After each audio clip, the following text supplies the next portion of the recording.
Уважаемые дамы и господа, пожалуйста, продолжаем. Мы с вами начинаем сегодня следующую тему. Тема 7. Механизмы проблем. Тема 7. Механизмы проблем.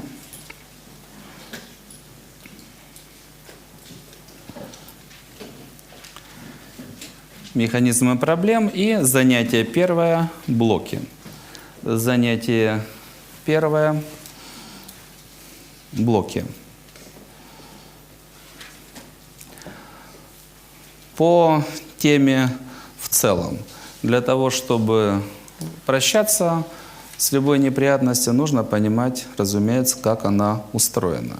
Поэтому по ключевым вопросам нам нужно рассмотреть, ключевые проблемы устроены как. Начиная с отдельных реакций, вам что-то хочется сказать, и вам почему-то не очень хорошо. Начиная с отдельных реакций и заканчивая схемами поведения. То есть ситуация, она как-то разворачивается, вы делаете первый шаг, там второй, пятый, 10. И заканчивая, вот как программируется судьба. Да, почему в таком-то году или при таких-то обстоятельствах нужно сделать одно, потом другое, потом что-либо еще. То есть каким образом те или иные проблемы реализуются на уровне программ нашего сознания. И ключевые вопросы, которые нас интересуют, первое, вот эти проблемы внутри, как они устроены, какова их логика, какова их конструкция, раз. Второе, и что из этого, каким последствиям это ведет, какие неприятности это создает, то есть как это проявляется, как жить мешает. И далее нам нужно понять, что с этим делать, то есть на что эти неприятности нужно менять и каким образом. Это ключевые вопросы по данной теме. Собственно, на эти же вопросы мы с вами ответим и в первом занятии. Мы с вами рассмотрим, что такое блоки с точки зрения психологии, как мы это изучаем, что такое блоки, их суть, как жить мешают и, собственно, на что, каким образом мы с вами их будем менять. То есть, если коротко, то суть блоков как проблемы выглядит очень просто и, к сожалению, очень часто оно выглядит в человеке. То есть есть какое-то стремление, желание, ценность, потребность и так далее. Что-то со словом «хочу». «Хочу», но и дальше список уважительных причин, почему это невозможно реализовать. Это и хочется, и колется, и мама не пускает. Примерно так это выглядит, и выглядит очень часто и очень многих людей. Поэтому вот такие люди, когда блоков много, это примерно многие из наших слушателей, в том числе на первых занятиях, человек зажат. Психоэмоционально он зажат, потому что всем хотелось бы всего хорошего, но в большинстве случаев человек не понимает, как это реализовать, не верит, что это возможно, не дает себе права. У него много всевозможных блоков и ограничений. Внешне это выглядит как зажатость. И суть программы «хочу», но и дальше 1000 причин, ну хотя бы одна причина, почему это нельзя делать. «Хочу, но». И если человек попадает в такую ситуацию «хочу, но», то дальше, по крайней мере, нужно понимать, что происходит в этом случае.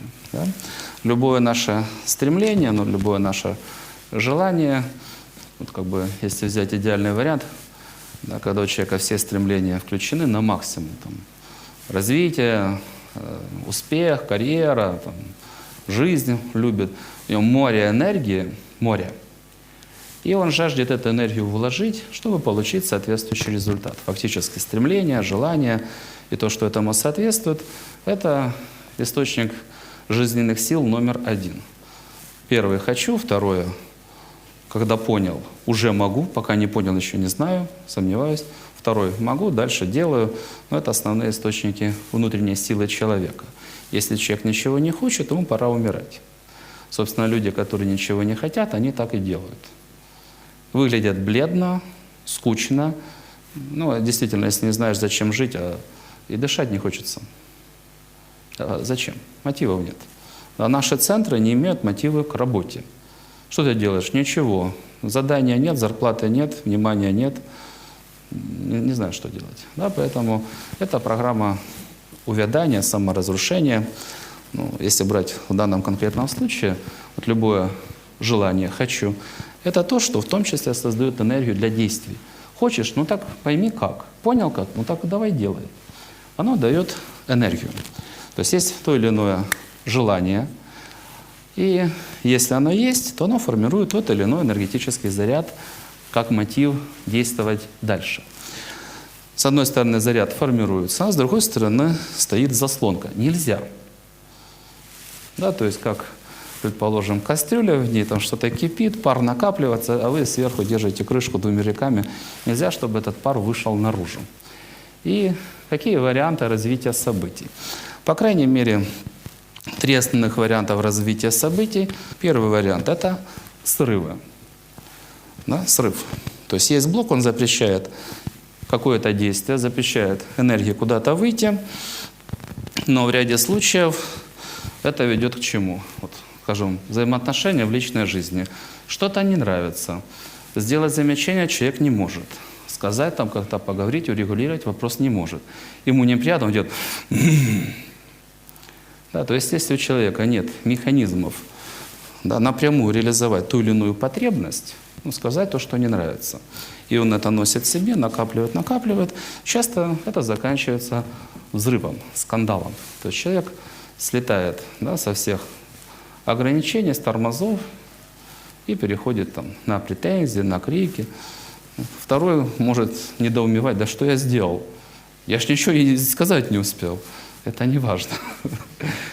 Это не важно. Это была последняя капля, и не важно, что она была очень мелкая. Вообще не имеет значения, что было последней каплей. Имеет значение вот тот заряд, который человек накапливал в себе долго. Вариант второй – это угнетение. Да, угнетение. Хочу, но нельзя, давно хочу, и до сих пор нельзя, и до сих пор, а время идет, уже год прошел, уже 2, 5 прошло, уже 10 лет, а как не было, так и нет. И да, человек, все, жизнь заканчивается, ну неважно, во сколько она заканчивается, у кого-то в 17-18 заканчивается, это не важно. Да, то есть вот его стремление начинает затухать, увядать, умирать. И запускать яд по всему сознанию: все плохо, меня никто не любит, жизнь прошла напрасно, пора вешаться и так далее. Да? То есть вот эта энергия в первом случае она прорывает и ведет к скандалам, конфликтам тем в том или ином виде, к разрушению взаимоотношений или процесса. Ну, где оно вырывается? Это же не обязательно личная жизнь. Это может быть друзья, это может быть работа. Да, кто-то с начальником скандалит, ну, по-разному. Под лежачий камень вода не течет. Тебе что-то нужно? К чему нужно прийти? Ну, не должно вот это вообще существовать. Тебе нужно, ну бери и делай. Каждому стремлению программу действий. Тогда это разумный человек. Когда к стремлениям, желаниям, тому, что человеку нужно, есть четкая программа действий, он умный. А когда нет программы действий, но есть запрет и ограничения, он закомплексованный. Да, поэтому вот таких вот программ не должно быть. Нам нужно перейти к чему? Хочешь, ну, действуй. Не хочешь действовать, тогда отказывайся от желаний. Тогда они тебя не будут, по крайней мере, беспокоить. Да? Поэтому первый вариант – копил, но взорвался. Второй вариант – копил, и оно перешло в другое качество, начинает разрушаться, да, и разрушать человека изнутри. Третий вариант – это перенос, и на следующем занятии мы рассмотрим эту тему подробнее. Ну, это примерно выглядит как: нравится человек, подойти страшно, да, куплю собачку, буду любить ее. И многие люди, не научившись общаться с другими людьми, уважать их, благодарить, любить, Они покупают себе собачку или попугайчика и общаются с ними. Но с собачкой проще. Схема взаимодействия очень простая. Купил покушать, почесал за ушком, и она тебе рада. Ну, почему покупают собачек? Источник радости такой, на ровном месте. Маленький, пушистый, ничего не требует.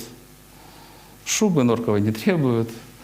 Внимания не требует, комплиментов особых не требует. Ну, там, минимальный уход и море радости. Да, поэтому человек, не научившись решать задачи, стоящие перед ним как личностью, перед человеком, они находят замену, подмену. Не научился любить людей, значит, любить животных.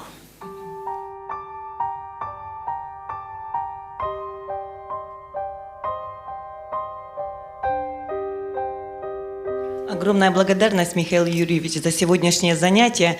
Оно было абсолютно нелегким, потому что в каждой схеме видишь свои промахи, свои замены, и можно сказать, что во всех. Но меня порадовало то, что в конце, когда мы поздравляли, насколько мы все оживились, и у нас были уже совсем, наверное, не такие глаза, когда мы писали ответы на вопросы. И я просто подумала, если действительно мы умеем так улыбаться и быть счастливыми, и если мы научимся действительно с такими горящими глазами и с радостью убирать эти блоки, которые нам мешают, и отвечать на вопросы, то все будет замечательно. Огромная вам за это благодарность. Спасибо. Огромная благодарность вам, Михаил Юрьевич. Сегодня в кругу у нас вспомнилась такая песня «Какая боль, тесты 2.0». Сегодня на самом деле я понял, что очень важно, и то, что, наверное, объединяет многих успешных людей, это объективная реальность. Это когда люди четко понимают, что происходит в его жизни, он четко взвешивает и понимает, как необходимо действовать, рассчитывает свои силы, энергию, и нет никаких иллюзий. Нет никаких картинок, которые могут куда-либо увести, либо обмануть. Огромная вам благодарность за то, что вы эти прицелы для нас настраиваете и даете возможность видеть настоящее. Спасибо вам большое. Все, кто сражается, молодцы.